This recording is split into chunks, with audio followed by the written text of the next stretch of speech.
O presidente Lula, na sua campanha, dizia que no seu governo todo pobre iria poder comer à noite uma picanha com cerveja.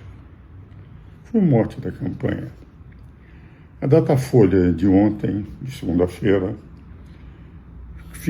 diz que a alta de preços, que é a inflação que retornou, já deu 5,46% dos últimos 12 meses, portanto, praticamente 1% acima da meta de 4,5%, que a alta de preços dos alimentos faz com que 58% da população brasileira compra menos comida hoje do que comprava no governo anterior. E da faixa mais pobre, a redução foi para 67%. 67% dos brasileiros não comem nem picanha, nem tomam cerveja, e comem menos e compram menos alimentos do que compravam na época do governo Bolsonaro. Então, como os senhores percebem, as campanhas são manipuladoras.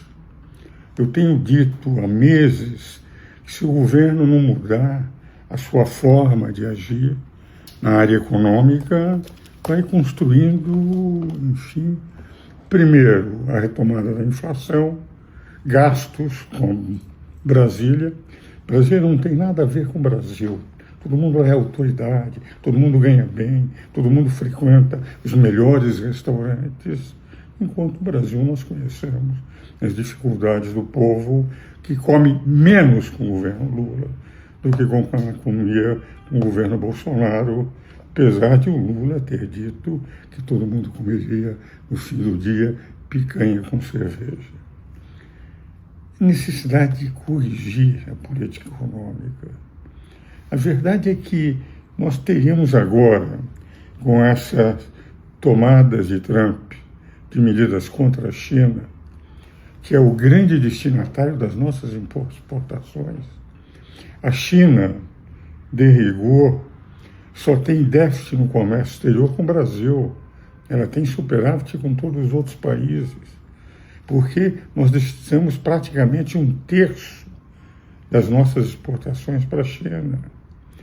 E como os Estados Unidos, com essas tarifas, está tendo retaliação da União Europeia, da China, nós temos um mercado aberto, apesar de o presidente Lula não gostar do agropecuário, assim, favorável às invasões de terra, o movimento sem terra, é o que tem salvo a economia brasileira.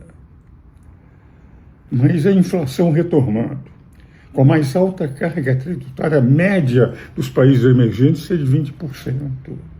Nós estamos com 32%, a mais alta carga tributária da história do Brasil. Nós tivemos no ano passado com o presidente Lula, e mesmo assim ele gastou 4 pontos percentuais do PIB.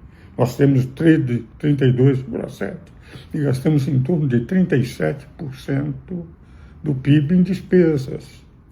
O próprio Supremo agora diz que os aumentos do Supremo não constarão do teto de despesas do orçamento, estão fora do orçamento. E em Brasília é tudo uma cascata. Benefício daqui, benefício de lá, penduricalho daqui, penduricalho de lá, e o que nós vemos é o governo gastando pro dono sua para aqueles que detêm o poder. Uma barbaridade, aumentando a carga sobre o povo tributário brasileiro e tendo um aumento da inflação e essa redução para o pobre de 67%, segundo a Datafolha, é um jornal muito favorável à esquerda, mas a Datafolha são pesquisas que faz, e pesquisa é a vontade do povo, que eles comem menos, compram menos, são obrigados a substituir determinados itens da sua alimentação. Então a promessa da picanha não existe, não foi cumprida, com mais de 2 anos de governo. Em compensação, come-se menos hoje entre a população mais necessitada que se comia no governo anterior, que para ele foi um desastre porque se comia mais. Agora é um sucesso porque se come menos. É uma lógica difícil de se compreender. Essa é a razão pela qual eu tenho batido.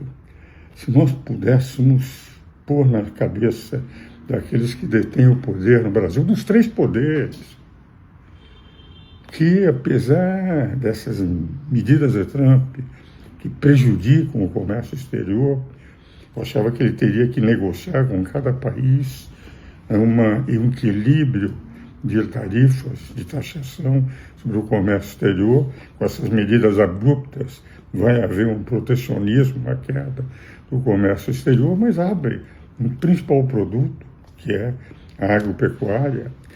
Todos os analistas no mundo, quando examinam que a população em 2050 deverá ser em torno de 10 bilhões de pessoas no mundo, o grande celeiro do mundo é o Brasil.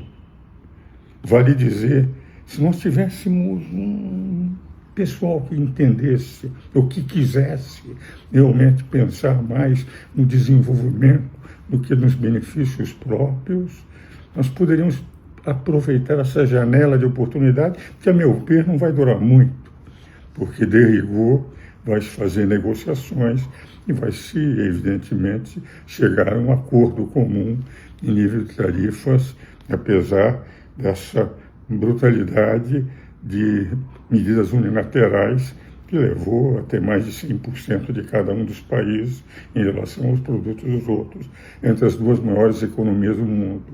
De 27 a 29 bilhões de dólares é o PIB americano, e 17 a 19 bilhões de dólares é o PIB chinês. Enfim, por que não aproveitamos o presidente Lula, consultando economistas que leem livros de economia e sabem o que representa a economia, para aproveitar, fazendo do limão uma limonada, principalmente para o agro brasileiro, onde nós temos a maior competitividade do mundo, se soubermos bem agir.